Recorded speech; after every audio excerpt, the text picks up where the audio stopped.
नमस्कार प्यारे साथियों, आपका स्वागत है हमारे यूट्यूब चैनल में। और इस वीडियो में हम बात करने जा रहे हैं कि आपका जो बीएड है वो प्राइमरी से बाहर हो गया है। ये आपको मैंने कल अपडेट कर दिया था और इसके हर एक पॉइंट को मैंने हिंदी ट्रांसलेशन करके आपको समझाया हुआ था, सब कुछ बताया हुआ था।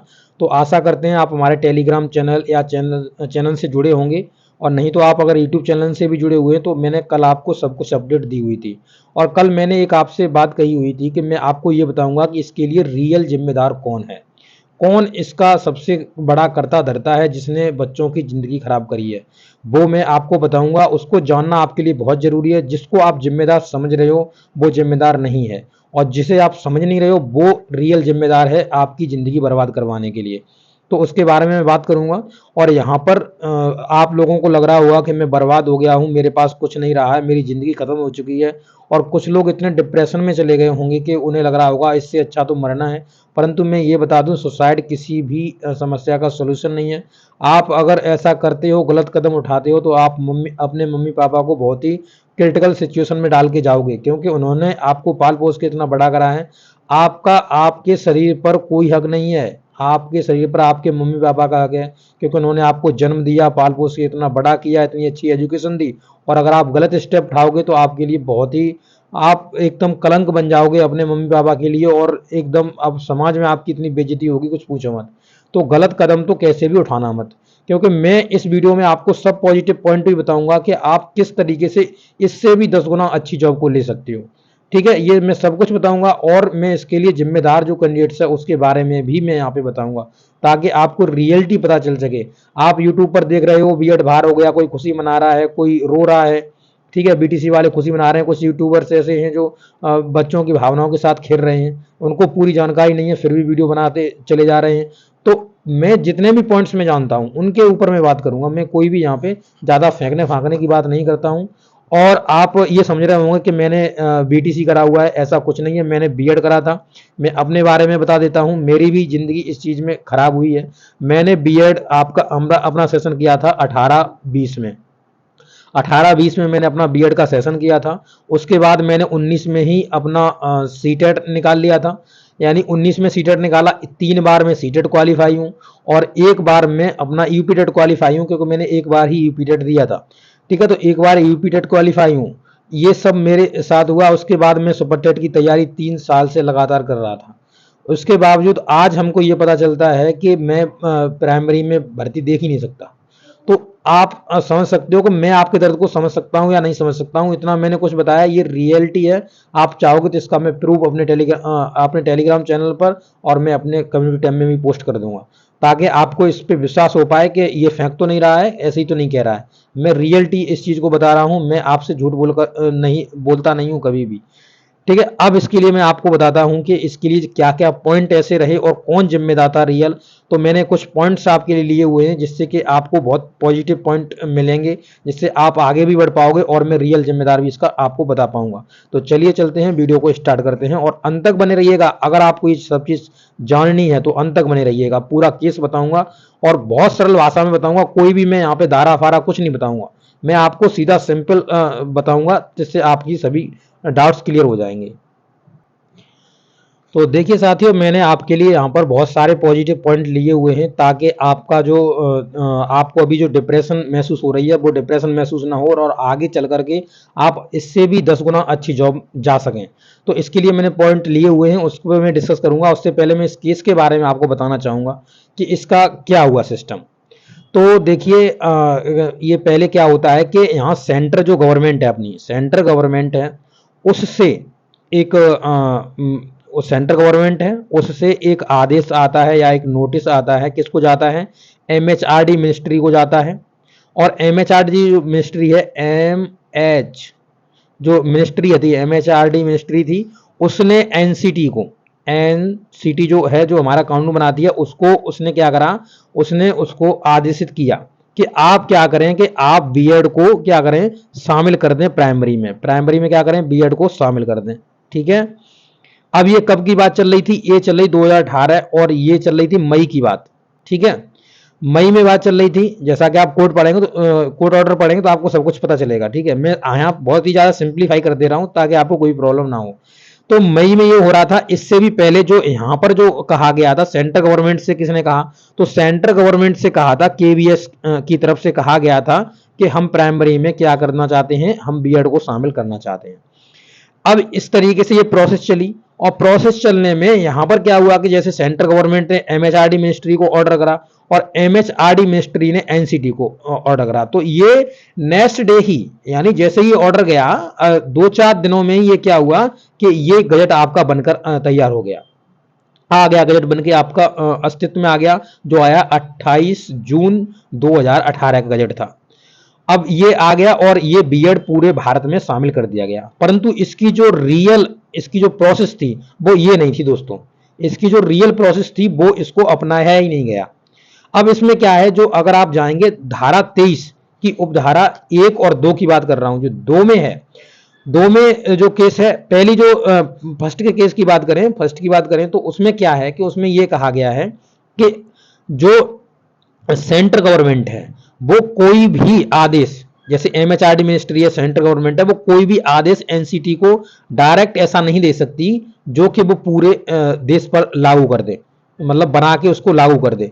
और अगर ऐसा करना चाहती है तो एनसीटी के पास स्वतंत्र है एनसीटी, इसके लिए एनसीटी क्या करेगी, तो एनसीटी एक कमेटी बनाएगी, सभी राज्यों के जो प्रतिनिधित्व करता हैं उनको लिया जाएगा। उनको लेने के बाद सभी राज्यों के मतलब जो प्रतिनिधित्वकर्ता हैं उनको लेकर के एक कमेटी बनाएगी, और कमेटी बनाकर उस कमेटी की सिफारिश लेगी, और जब उसमें से मतलब बहुमत में ये चीज आएगी कि हाँ, कि मतलब पूरे भारत में बीएड को शामिल करना जरूरी है प्राइमरी में, तो फिर क्या है कि ये एनसीटी इस नियम को लागू कर सकती है, यानी बीएड को पूरे भारत में शामिल कर सकती है। अगर मान लीजिए कि अगर मान लो अब इन्होंने क्या करा, देखिए ऐसा नियम था, परंतु इन्होंने क्या करा, इन्होंने कोई भी कमेटी नहीं बनाई, एनसीटी ने कोई भी कमेटी नहीं बनाई और इस नियम को पूरे भारत पर लागू कर दिया। इसी वजह से ये पूरा गजट कैंसिल हो गया, 28 जून 2018 का गजट पूरा कैंसिल हो गया, और बीएड पूरे भारत से हर जगह से बाहर निकल गया, प्राइमरी से बाहर निकल गया। अब इसको मैं देखो थोड़ा सिंप्लीफाई और कर दूं, जैसे कि मान लो कि आप ये कहोगे कि ये तो जोधपुर हाई कोर्ट का मतलब उसको गजट उसको कैंसिल कराया, जोधपुर हाई कोर्ट के उसको सही ठहराया है, परंतु आप एक चीज देख के देखिए, जोधपुर जो हाई कोर्ट है उसने भी तो एनसीटी का गजट ही कैंसिल करा था।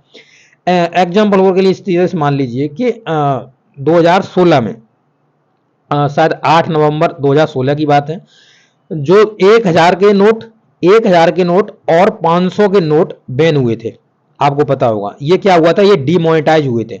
तो जब ये डिमोनेटाइज हुए थे तो क्या हुआ था कि इसके बाद इनको कहीं भी ये लीगल टेंडर नहीं रहे थे, यानी अगर आप के जो गवर्नमेंट ने, देखिए पैसे की वैल्यू कितनी है, पैसे की वैल्यू इतनी ही है, जैसे मान लो जो आपके पास कागज का पैसा रखा हुआ है उसकी वैल्यू, उस पर जो लिखे हुए जो वर्ड्स होते हैं, जो आरबीआई के गवर्नर के साइन होते हैं, और उस पर जो वर्ड लिखे होते हैं कि मैं धारक को 500 रुपए देने का वादा करता हूं, और उस पर साइन होते हैं, केवल उसकी ही वैल्यू होती है। अब इसके लिए इसको भी सिंप्लीफाई कर दूं, इसको क्या है कि जैसे मान लो कि आप की मम्मी है और आप छोटे बच्चे हो, तो आपने कहा कि मम्मी मुझे पार्ले जी चाहिए, मुझे पार्ले जी चाहिए, तो मैंने कहा कि पैसे तो घर में है नहीं, पैसे घर में है नहीं, पर घर में अनाज पड़ा हुआ है, सब चीज पड़ी हुई है, तो हमने क्या करा कि हमने ये कहा कि जाओ दुकान पे चले जाओ और मेरा नाम रख देना कि मम्मी ने कहा है, या आपने एक कागज लिया और कागज पर लिखकर दे दिया कि इसे 5 रुपए की पार्ले जी दे देना, तो उस पर आपने नीचे साइन कर दिए, तो आपका जो पड़ोसी है जो दुकान रखे हुए वो आपको दे देगा। इसी तरीके से गवर्नमेंट क्या करती है कि गवर्नमेंट आरबीआई की जो गवर्नर उनके साइन करा देती है और उस पर लिख देती है कि ये रुपए हम मतलब इशू कर रहे हैं, और आप इससे और इसका जो टोटल होता है वो खजाना आपके रखा होता है गवर्नमेंट के पास, जितना भी पैसा छपता है।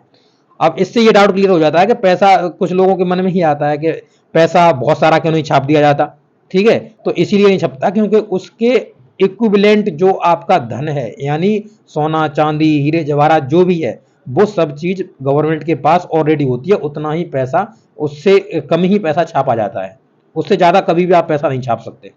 तो इस तरीके से अब क्या हुआ, ये लीगल टेंडर नहीं रहा, यानी ये 500 का नोट 1000 का नोट बैन हो गया, यानी जो 28 जून 2018 का गजट था जब वो ही कैंसिल हो गया, समझ रहे हो ना। जब वो ही कैंसिल हो गया तो भाई कैसे तुम कहीं पे जाकर कोई राज्य तुम्हें कैसे शामिल कर लेगा बीएड में, बीएड वालों को प्राइमरी में कैसे शामिल कर लेगा, किस बेस पे शामिल करेगा। यानी ये 500 का नोट, ये तो यही धमकी सी हो गई कि 500 का नोट लेके गए, लो भाई हमें 500 रुपये सौदा है, तो वो कहेगा अरे भाई ये तो चलता ही नहीं है। तो फिर अब ये जो तो 28 जून 2018 का तुम्हारा गजट ही नहीं चल रहा, जब नहीं चल रहा है तो फिर तुम्हें कैसे सौदा मिल जाएगी, यानी कैसे प्राइमरी में तुम्हें शामिल कर लेगा वो। तो ये गजट पूरा कैंसिल हो गया, इसका मतलब ये होगा बीएड पूरे देश से बाहर हो गया। ये आपका डाउट क्लियर हो जाना चाहिए, ठीक है। अब देखिए यहाँ पे जो सुप्रीम कोर्ट का जो आदेश आया, उन्होंने एक बात पे सबसे ज्यादा फोकस करा, क्वालिटी पे, क्वालिटी एजुकेशन पे सबसे ज्यादा फोकस करा। और ये कहा कि जो आपका अनुच्छेद 21 का क है, जो कि अनिवार्य शिक्षा की बात कर रहा है कि 6 से 14 साल के बच्चों को अनिवार्य शिक्षा दी जाएगी। और इसी का जो सब सेक्शन इसमें जो तीसरा जोड़ा गया है, उसमें यह कहा गया है कि ये क्वालिटी एजुकेशन होनी चाहिए, यानी मीनिंगफुल एजुकेशन होनी चाहिए। आप अगर देखेंगे तो जैसे आपने बीएड करा है, देखिए अब मैं उस कैंडिडेट ज्यादा समझ पाएगा जिसने बीएड और बीटीसी दोनों करा हुआ है, वो ये समझ पाएगा कि जो बीएड का कोर्स होता है और जो बीटीसी का कोर्स होता है, आप मेरा विश्वास ना मानो तो आप हर एक सेमेस्टर की बुक्स उठा लेना। फर्स्ट सेमेस्टर में 8 सब्जेक्ट, सेकंड सेमेस्टर में 7 सब्जेक्ट, थर्ड में 8, फिर 7, 7 से नहीं शायद 8 है, 8 7 है, ऐसी कुछ है। ये सभी सब्जेक्ट पूरा डिजाइन करा गया है, पूरा कैरिकुलम जो इनका डिजाइन करा गया है वो भाई प्राइमरी को टीचर के पढ़ाने के लिए ही डिजाइन किया गया है। परंतु मैंने बीएड करा हुआ है, तो मैं बीएड का खुद जानता हूं कि बीएड में ऐसी चीजें नहीं थी जो कि बीटीसी में है। और बीटीसी में जो पढ़ाने के लिए जो डिजाइन करा गया है, वो चीज रियलिटी में जो प्राइमरी का है उसके लिए डिजाइन करा गया है बीटीसी वाला। अब हमको कुछ गालियां भी पड़ सकती हैं, तो मैं कमेंट बॉक्स खोल के रख रहा हूं, तो आप जितनी भी गालियां देना चाहें दे लो इसमें, ठीक है, मुझे उससे गुरेज नहीं है। परंतु ये रियलिटी है, जो बीटीसी है वो प्राइमरी के लिए बनाई गई है। अब हमारे साथ किसने धोखा करा है, तो धोखा करा है हमारे साथ सेंट्रल गवर्नमेंट ने। सेंट्रल गवर्नमेंट ने ये धोखा क्यों करा है, तो ये सबसे मेन जिम्मेदार जो बंदा है वो सेंट्रल गवर्नमेंट है। अगर और देखिए एनसीटी तो काम कर रही, कठपुतली की तरह कर रही थी। सेंट्रल गवर्नमेंट ने एमएचआरडी मिनिस्ट्री को ये दे दिया, ठीक है, इनसे कह दिया, इन्होंने इनसे कह दिया, इन्होंने हार बना डाला, इन्होंने कोई कमेटी नहीं बनाई, कुछ नहीं करा। और ऐसा जल्दी में क्यों करा, अब ये भी पूछो क्यों करा, जल्दी में पूछ लो। ये इसलिए करा क्योंकि 28 जून याद करो, 28 जून 2018, और जो आपके जो सांसद बनते हैं उसके लिए जो इलेक्शन हुए थे वो कब हुए थे, 2019 में। यानी पीएम का जो इलेक्शन हुआ, देखो पीएम का इलेक्शन नहीं होता, पहले मैं क्लियर कर दूं इस चीज को, पीएम का इलेक्शन नहीं होता है। यानी जो सांसद का इलेक्शन हुआ था, जिसमें सांसद मतलब चुन के पार्लियामेंट गए थे, वो कब हुआ था, 2019 में। तो 2019 में पीएम नरेंद्र मोदी पीएम बनने जा रहे थे। तो जो बीएड का जो जितना भी भीड़ था, यानी 2 करोड़ के लगभग बताते हैं बीएड वाले पूरे देश में हैं, तो जितना भी भीड़ था उन सबका वोट लेने के लिए, उनके परिवार का वोट लेने के लिए ये सेंट्रल गवर्नमेंट ने सब कुछ ड्रामा करा। मेन जिम्मेदार सेंट्रल गवर्नमेंट है इस चीज के लिए। और ये अगर इनसे ये कहा गया था ये आप नियमबद्ध बनाइए, सब कुछ कमेटी करिए, सब कुछ करिए, तो ये एनसीटी करती, पर एनसीटी ने ऐसा कुछ नहीं करा। तो इस पे जरूर फोर्स होगा एनसीटी पे कि आप ऐसा करिए। तो यहां पर क्या हुआ कि सबसे अगर मेन कल्प्रेट निकल के आया तो सेंट्रल गवर्नमेंट निकल के आई, ठीक है। इनको बनवाना चाहिए था, तो इनको एकदम पूरी नियमबद्ध तरीके से बनवाना चाहिए था ये चीज, पर इन्होंने नहीं बनवाई, इसीलिए कैंसिल हुआ, इसीलिए गजट बर्बाद हो गया। यही सबसे बड़ा कारण है और यही जिम्मेदार है, सबसे बड़ी जिम्मेदार यही है। यहां पर क्या होता है राजनीति में, राजनीति बहुत बुरी चीज है, दंदल है दंदल। इस राजनीति में अपना उल्लू सीधा किया जाता है। अब तुम देख लो, चाहे सेंट्रल गवर्नमेंट को देख लो, चाहे स्टेट गवर्नमेंट को देख लो, यूपी में देख लो भाई, यूपी में 2018 के बाद कोई वैकेंसी नहीं आई, कोई वैकेंसी नहीं आई। छात्र शिक्षक अनुपात बराबर चल रहा हमेशा, 1.39 लाख पद गायब कर दिए प्राइमरी से। ये यूपी की बात कर रहा हूं, यूपी की प्राइमरी से 21 और 22 के सेशन में ये जो थे ये गायब कर दिए, ये पूरा ही मेट दिए, ये पद खत्म कर दिए। अभी भी 1,26,000 पोस्ट हैं और उन पे भी क्या कह रहे हैं कि हम शिक्षा मित्र और हम अनुदेशकों को जोड़ के हमारे पास छात्र शिक्षक अनुपात बराबर हो रहा। उनको सैलरी देनी है 10,000 रुपए, छात्र शिक्षक अनुपात बराबर करना है और उन्हें भी परमानेंट टीचर करना नहीं है, ठीक है। क्योंकि वो एलिजिबिलिटी पूरी क्राइटेरिया पूरा नहीं करते। तो उनको भी शिक्षा मित्र वालों को भी करना नहीं, उन्हें 10,000 रुपए देने, उनको बिलमा के रखना है और इधर भी कह देना है कि छात्र बराबर हो रहा। ये है राजनीति। जब तक इनको आप झटका नहीं दोगे तब तक आपका भविष्य ऐसे ही खराब होगा। मेरा भी खराब हुआ। मैं आज 5 साल के बाद हमको पता चल रहा है कि बीएड प्राइमरी से बाहर हो गया। बताओ कितना दर्द हमको हो रहा होगा और आपको कितना हो रहा होगा। आपको भी हो रहा होगा अगर आप इस चीज से रिलेट कर रहे हैं तो आप खुद समझ सकते हो। अब मैंने तुम्हें मेन कल्प्रेट बता दिया, इसका कौन है। अगर आपको कुछ करना है तो आप अपने मताधिकार का प्रयोग करिए, उससे अपनी ताकत को दिखाइए। अगर नहीं दिखा पा रहे हो तो बैठ जाइए घर में, कुछ नहीं होने वाला। और मैं ये बता दूं, जिसका सपना है कि हमें प्राइमरी में ही टीचर बनना है, उसके लिए भी एक सजेशन दे रहा हूं मैं। आप अभी फॉर्म पढ़ रहे हैं, 21 अगस्त तक फॉर्म पढ़ेंगे बीटीसी के, रजिस्ट्रेशन कर दीजिए, इसमें फॉर्म डाल दीजिए। आपको पता नहीं चलेगा कि बीटीसी आपने कब कर ली, डीएलएड आपने कब कर ली। 2 साल बाद आपकी बीटीसी हो जाएगी। 2027 में इलेक्शन है यूपी का, जो वैकेंसी आएगी उधर ही आएगी। 2027 की तरफ ही 2026 में वैकेंसी आएगी, तब तक आपकी बीटीसी कंप्लीट हो चुकी होगी। इसके साथ साथ ही आप आगे भी करते रहिए, परंतु इसे साइड बाय साइड चलने दीजिए। समझ रहे हो, ये साइड बाय साइड चलने दीजिए। एक अभी आपको लग रहा है अब क्या करेंगे बीटीसी करके, अब तो बर्बाद हो जाएंगे, ये वो, अब क्या जिंदगी भर पढ़ते ही रहेंगे, ऐसे नए तर्क आ रहे हैं, नए कमेंट आ रहे हैं मेरे पास। अरे भाई पता नहीं चलेगा यार, तुम 27 में ये कहोगे जब वैकेंसी आएगी, काश मैंने बीटीसी कर लिया होता। और नहीं मानते हो तो देख लेना, आज का मेरा आज जो मैं कह रहा हूं ना, वो भविष्य में जाकर आपको पता चलेगा कि हमने कितनी बड़ी गलती करी है। अगर आप प्राइमरी में टीचर बनना चाह रहे हो, मैं ये नहीं कह रहा हूं कि आपने बीएड कर लिया तो बीएड खराब हो गया।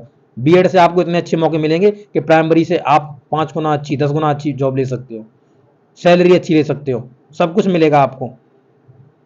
परंतु आपके अंदर दम होनी चाहिए उस चीज को लेने की। अब मैं इन पॉइंटों पे बात करता हूं कि बीएड वालों के लिए क्या पॉजिटिव हो सकता है।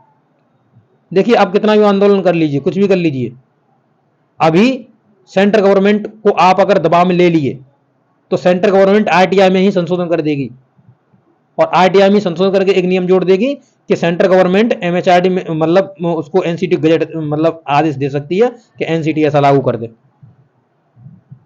परंतु ऐसा अभी पॉसिबल नहीं है, कभी ना कभी होगा, पर अभी कुछ नहीं हो सकता। अभी तो आप ऐसे ही करते रहिएगा, ठीक है। अभी आपके पास जो मौका है, अभी जो प्रेजेंट में मौका है, उसको मत जाने दीजिएगा। बीटीसी का फॉर्म भर दीजिए, कर लीजिए बीटीसी, कुछ नहीं, 40-50 हज़ार रुपए में आपकी बीटीसी हो जाएगी। अब यहां पे देखेंगे, ठीक है। तो मैंने ये चीज आपको क्लियर कर दी, आपका कोई भी डाउट नहीं रहा होगा कौन जिम्मेदार है कौन जिम्मेदार नहीं है। आपका आज आप क्या निर्णय ले रहे हैं, इससे आपका फ्यूचर डिपेंड करता है। ये फ्यूचर बनता है आपका आज के निर्णय से। आज निर्णय लीजिए, आज अच्छा करिए। अब देखिए बीएड वालों के लिए क्या क्या पॉजिटिव पॉइंट है, तो देख लीजिए। अभी अंतिम सच्चाई यही है कि बीएड प्राइमरी से बाहर हो गया है, ठीक है, ये क्लियर है, बीएड प्राइमरी से बाहर हो गया है। अब यहां पे देखिए, अब सरकार ऐसा कर देगी, वैसा कर देगी, ऑर्डिनेंस ला देगी, नया नियम बना देगी। इस सब की पॉलिटिक्स के चक्कर में ऊर्जा व्यर्थ ना करें, मत खर्च करो इस चीज में। सरकार अपना उल्लू सीधा करती है हमेशा, कुछ नहीं करेगी सरकार। नेक्स्ट देखिए, यहां पे क्या कर सकते हो आप। अगर आपने बीएड किया है तो फिलहाल आप अपने सब्जेक्ट का कंबाइंड कॉम्बिनेशन बना लें, कमांड कर लें उस पर, यानी कमांड कर लें, कॉम्बिनेशन तो आपका होगा ही, कमांड कर लें। टीजीटी पीजीटी पे आप जाएं, टीजीटी पीजीटी के 20,000 पद खाली हैं। अभी विधानसभा में ये चीज एक्सेप्ट करी गई है, मैंने आपको पोस्ट भी करा था, ठीक है। काफी पोस्ट आ रही हैं जिसमें पीआरटी से कंपटीशन कम है, बहुत कम कंपटीशन होता है पीआरटी से। अगर आप यहाँ पे चलेगा, 1 साल भी अगर मेहनत कर ली तो यहाँ पे आपको जॉब मिल जाएगी, और बहुत अच्छी जॉब होती है। इसके इतर एलटी ग्रेड, बीईओ के भी पद जल्द ही आने वाले हैं। बीटीसी वालों के अनुपात समानुपात बराबर चलता रहेगा। मैंने कहा बीटीसी का अनुपात समानुपात बढ़ेगा ही नहीं कभी, और नहीं बढ़ेगा। यहां वैकेंसी भी नहीं आने वाली, बीटीसी वाले इतने खुश मत हो, वैकेंसी नहीं आने वाली, किस में डालोगे फॉर्म, क्या करोगे बीएड प्राइमरी में रह के जब तुम्हारी वैकेंसी नहीं आ रही है तो। नेक्स्ट, अगर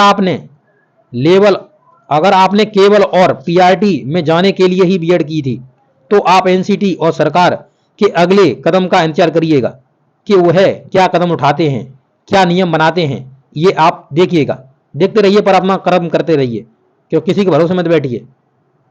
लेकिन इस भ्रम में बिल्कुल भी ना रहें कि आप सरकार पर दबाव बना सकते हैं। अगर आपको ऐसा लगता है तो आप दबाव बना सकते हैं, तो आप इको गार्डन में जाने के लिए तैयार रहिए, वहां रहिए, इको गार्डन में चले जाइए भाई, समझ रहे हो। तो ये चीज आप कर सकते हैं। अब देखिए यहाँ पे कुछ न्यूज आर्टिकल्स भी आए हुए थे, वो भी मैं तो आपको दिखाऊंगा। जैसे इसमें भी लिखा हुआ था कि उच्च न्यायालय नौकरी, यहाँ पे देखिए, उच्च शिक्षा नौकरी के लिए दोष या अवगुण नहीं है, सुप्रीम कोर्ट ने ये कहा। ठीक है, अब इसका जो अगर हम इसको अगर हम समराइज कर दें, ठीक है, तो देखिए यहाँ पे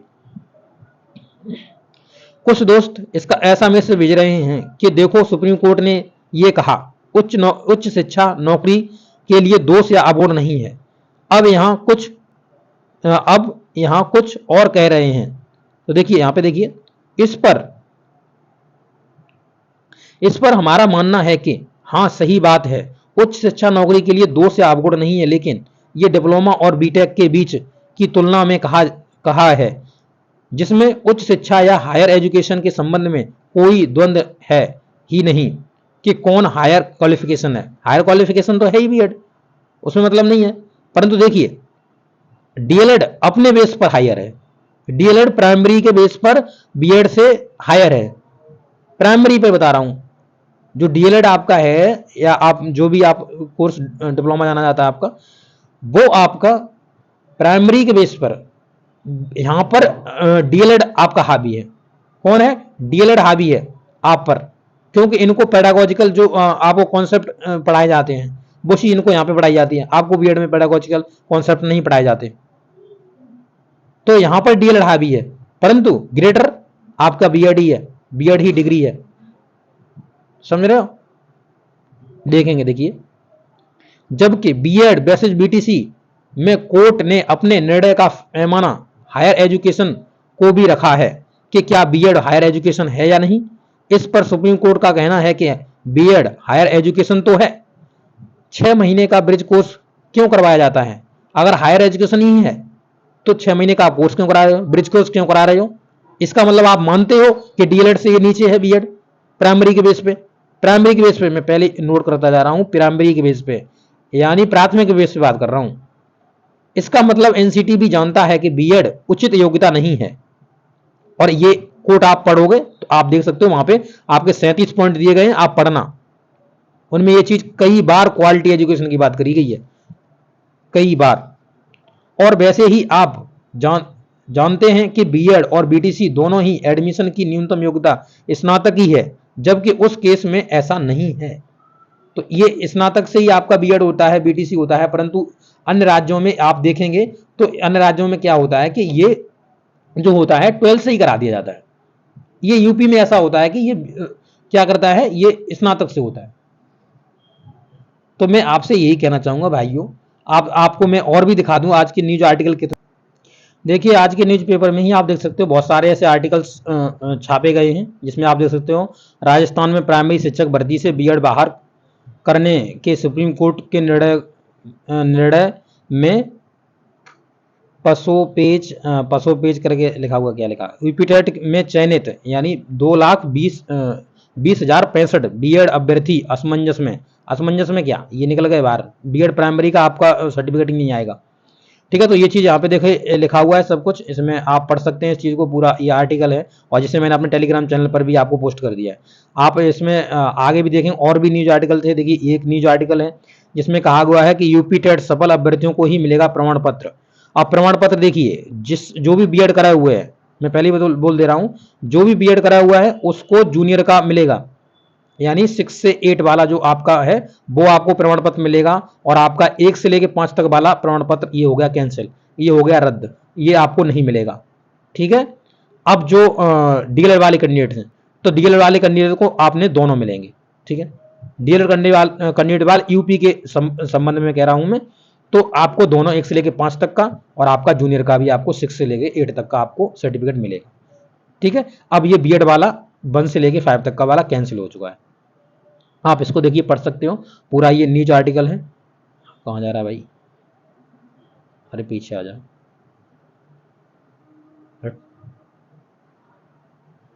अरे भाई, क्या हो रहा है। हाँ देखिए, तो अब इसमें देखिए, तो यहाँ पर आप पूरा पढ़ सकते हो। इसको लिखा हुआ है कि कक्षाओं में बीएड बनाम बीटीसी विवाद पर सुप्रीम कोर्ट का फैसला आने के बाद उत्तर प्रदेश शिक्षक पात्रता परीक्षा 2021 में सफल 6.60 लाख से अधिक अभ्यर्थियों के प्रमाण पत्र बांटने का रास्ता साफ हो गया।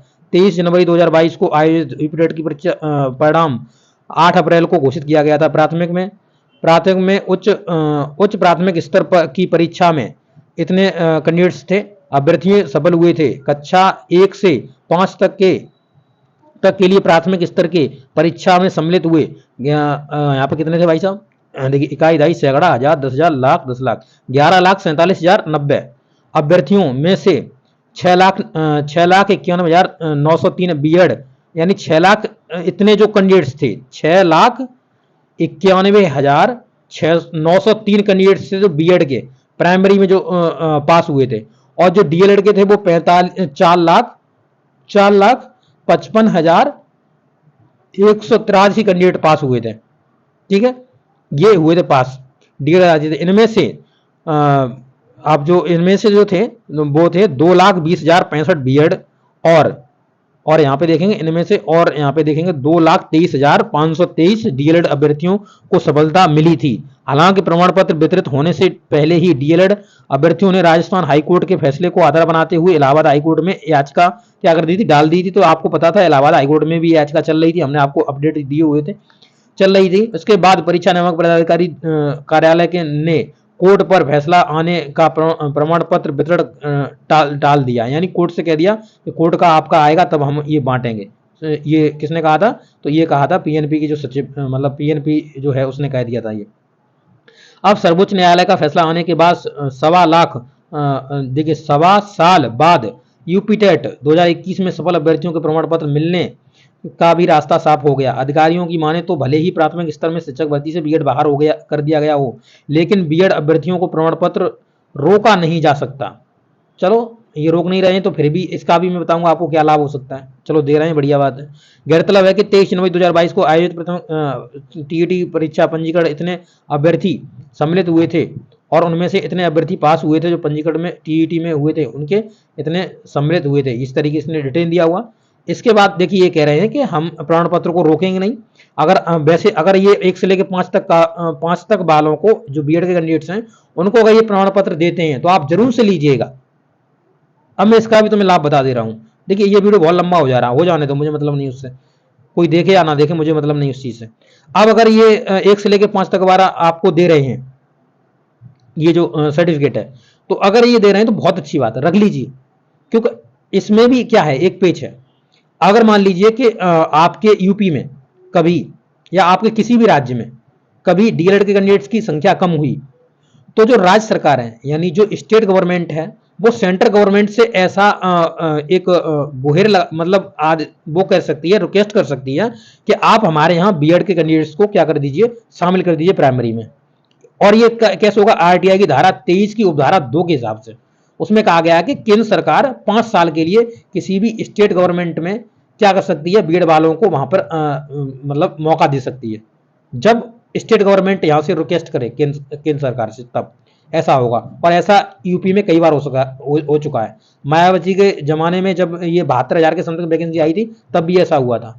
तब भी डीएड के कैंडिडेट्स उपस्थित नहीं, मतलब पूरी पर्याप्त मात्रा में नहीं थे, तो बीएड को यहाँ पे मौका दिया गया था।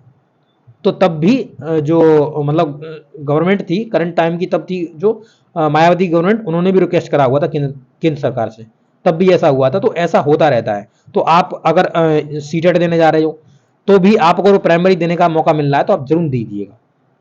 नहीं मिल रहा तो कोई बात ही नहीं है, और मिल रहा है तो जरूर दीजिएगा। और अगर ये सर्टिफिकेट मिलता है तो आप इसको जरूर लीजिएगा और रख लीजिएगा बाकायदा। फाड़ मत दीजिएगा कि अब तो बीएड बाहर निकल गया तो हम इस सर्टिफिकेट को फाड़ देंगे, ऐसा मत करिएगा। ये आपके लिए बहुत ही हानिकारक होगा, समझ रहे हो ना? इसको रख लेना, ये भविष्य में आपके बहुत काम आएगा। आपको ये देखा, आप और देख सकते हो यहाँ पे यही आर्टिकल्स यहाँ पे छपे हुए हैं। देखिए, ये आर्टिकल्स सब आज के ही आर्टिकल्स थे। देखिए, शिक्षा मित्रों को शिक्षक जैसा वेतन नहीं मिलेंगे, ये कुछ कह रहे हैं। ठीक है, शिक्षा मंत्री ये यहाँ पे ये बकते हैं। देखिए, और इनको क्या करेंगे, इनको उठा के इनको छात्र शिक्षक अनुपात में काउंट कर देंगे, वेतन नहीं देंगे भाई, समझ रहे हो ना? वेतन 10,000 ही देंगे, पर हम इन्हें काउंट करेंगे पूरा, टीचर सब लंग से खेलेंगे इस तरीके से गवर्नमेंट आपके साथ खेल रही है। समझ जाओ, जाग जाओ, आज देख लो कौन आपका भविष्य खराब कर रहा है। अब देखिए यहाँ पे वही यहाँ पे आर्टिकल एक छपा हुआ है कि राष्ट्रीय अध्यापक शिक्षा परिषद के दिशा निर्देश पर तय होगी योग्यता। तो यहाँ पे कहा गया, देखिए 79,943 पदों पर प्राथमिक शिक्षक भर्ती नियुक्त बीपीएससी के माध्यम से होनी थी परीक्षा। अब यहाँ पे ये रिगार्डिंग किसकी है, तो ये जो पटना से न्यूज प्रकाशित हुई है, आप समझ सकते हो कि यहाँ पे क्या हुआ था कि जो बिहार में शिक्षक भर्ती हो रही है उसमें बीएड शामिल करा गया था। तो उसके रिगार्डिंग यहाँ पे एक आर्टिकल छपा हुआ है कि राष्ट्रीय अध्यापक परिषद एनसीटी के दिशा निर्देशों के आलोक में बिहार में प्राथमिक शिक्षक भर्ती 1 से लेकर 5 तक की नियुक्ति बीएड विधिधारकों को शर्तों के आधार पर मौका दिया जाता है। इसमें शर्त यह होती है कि नियुक्त के 2 वर्षों के अंदर 6 माह का एक संवर्धन कोर्स यानी ब्रिज कोर्स करना होता है। उसी आधार पर बीएड को डिग्री धारकों को प्राथमिक में शिक्षक बनते रहते हैं। वर्तमान में बिहार लोक सेवा आयोग बीपीएससी के माध्यम से नियुक्त प्रक्रिया इसकी चल रही है। जैसे कि आपको पेपर आपका 24 को होने वाला है, 25 को आपका और शायद 26 को एक पेपर है। तो 3 पेपर इस तरीके आपके पेपर होने वाले हैं, वो मैंने आपको बताया था जब उसका कराया था। इस संदर्भ में उच्च न्यायालय की ओर से मामले में निर्णय लेना है कि बीएड वाले जो हैं नहीं सिर्फ डीएलएड वाले जो कैंडिडेट्स हैं वही प्राथमिक में शिक्षक बन सकते हैं। तो ये क्या कहा गया, इस संदर्भ में उच्चतम न्यायालय की ओर से एक मामले में यह निर्णय लेना है कि बीएड वाले प्राइमरी में रहेंगे या नहीं रहेंगे, ऐसा कहा गया था, बन सकते हैं। उच्चतम न्यायालय के निर्णय का बिहार में चल रही शिक्षक भर्ती में क्या बदलाव हो सकते हैं के सवाल पर शिक्षा विभाग, जो शिक्षा विभाग है उसके जो अधिकारी हैं, पदाधिकारी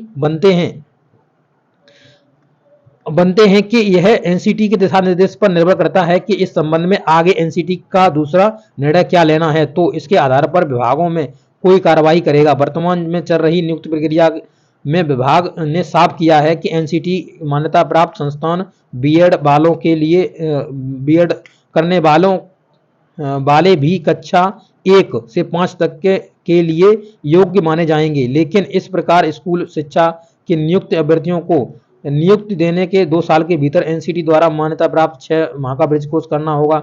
इस तरीका तो ये तो कोर्स था ही। संबंधित शिक्षा के प्रशिक्षण को पूरा करने के लिए 6 महीने का संवैधानिक अवकाश मान्य होगा, यानी 6 महीने का अवकाश ले सकते हो। डीएलएड डिग्री धारकों के लिए, देखिए यहाँ पे डीएलएड डिग्री धारक आधार पर नियुक्त प्राथमिक शिक्षकों में यह संबंधन कोर्स की आवश्यकता नहीं होगी, यानी जो डीएलएड के होंगे उसमें नहीं होगी। तो ये आपका पहले का नियम था। तो अब यहाँ पे क्या नियम लिया जा रहा है, ये आपको देखने के लिए बहुत जल्दी ही मिल जाएगा। वैसे तो ये बाहर ही हो जाएगा, बीएड बचेगा नहीं, क्योंकि जब गजट ही नहीं रहा, जब 1000 का नोट ही नहीं चल रहा है, तो भाई कोई तुम्हें सौदा कैसे दे देगा। प्राथमिक शिक्षक भर्ती में बीएड डिग्री धारकों को मौका देने के मामले में एनसीटी के कोई निर्णय लेता है तो विभाग उसे आगे की कार्यवाही करेगा।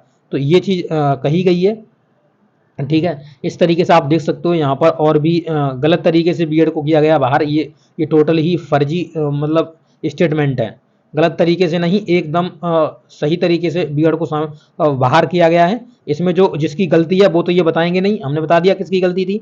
तो इसकी वजह से ये कह रहे हैं कि इसकी मतलब गलत तरीके से बाहर करा गया, तो ऐसा कुछ नहीं है और ये सही तरीके से बाहर करा गया है। और अगर आप इस कोर्ट के ऑर्डर को पढ़ेंगे जो कि आपका लगभग 46 पेज का है, तो आपको ये सब कुछ समझ में आ जाएगा। इसका जो विश्लेषण है मैंने अपने टेलीग्राम चैनल पे जो भी मेन इंपोर्टेंट पॉइंट्स हैं मैंने सब डाल दिए, तो आप जाकर के वहां से देख सकते हो। और ये वीडियो बहुत लंबा हो गया, मुझे टेंशन नहीं है, कोई वीडियो देखे मत देखे, परंतु आपको अगर सच्चाई जाननी है तो ये वीडियो देखना जरूरी था आपके लिए। तो अभी भी आपका कोई डाउट है, शायद मुझे आशा करता हूँ कि मेरे हिसाब से सब कुछ मैंने आपको बता दिया है, फिर भी कुछ पॉइंट रह गया होगा तो मैं अलग से एक नया वीडियो बनाकर आपको समझा दूंगा। तो आपको ये वीडियो कैसा लगा, अच्छा लगा तो अपने दोस्तों के साथ जरूर शेयर करिएगा। चैनल पर नए हो चैनल को सब्सक्राइब करिएगा। और आपको अगर ऐसा मेरे द्वारा कुछ ऐसी मान लो कुछ ऐसी बातें कह दी गई जो आपको बुरी लगी हैं, तो मैं उसके लिए क्षमा प्रार्थी हूँ, क्योंकि सच्चाई हमेशा कड़वी होती है, ये सभी लोगों को पता होना चाहिए। आपको भी पता है सच्चाई कड़वी होती है। बीएड वालों को क्या था, बीएड वाले को यही घमंड था कि सेंट्रल गवर्नमेंट ने शामिल करा तो सेंट्रल गवर्नमेंट हमें बाहर क्यों निकालेगी। परंतु शेर अगर हमारे सामने आ जाए और हम आके मीच लें तो ऐसा नहीं होता कि शेर हमको खाएगा नहीं, शेर हमको खा के जाएगा। ये हमारी गलती है। अगर आपको एकता दिखानी है तो दिखाइए, ट्विटर अभियान में जुड़ जाइए, ट्विटर अभियान करिए। ट्विटर अभियान चल रहा है, अभी भी 10 बजे से चालू था, मैंने इसके लिए रिगार्डिंग भी आपको पोस्ट कर दिया था। ओके, तो बहुत दुखी हूं इस चीज से और जो भी है, जो भी जिम्मेदार है उसको मैं जिम्मेदार मानकर उस पर्सन पे दुखी हूं, उस संस्था जो आपका सेंट्रल गवर्नमेंट है इस पे मैं दुखी हूं। मैं नहीं एनसीटी पे, ना ही मैं सुप्रीम कोर्ट के आदेश पे दुखी हूं, मैं इस पे दुखी हूं कि आपने इस कानून को गलत तरीके से क्यों इंप्लीमेंट करवाया, क्यों बनवाया गलत तरीके से। आज मेरे 5 साल बर्बाद होने का सबसे बड़ा कारण है तो सेंट्रल गवर्नमेंट है। सॉरी मैंने कुछ गलत कह दिया हो तो। अब मैं अपने शब्दों को बाड़ी विराम देना चाहूंगा। मैं बहुत बोल लिया, अब आपका है, जो भी है। सच्चाई अच्छी लगी तो सही है, शेयर करिए दोस्तों से, और नहीं लगी तो मत करिए शेयर, डिसलाइक कर दीजिए वीडियोस को। Thank you.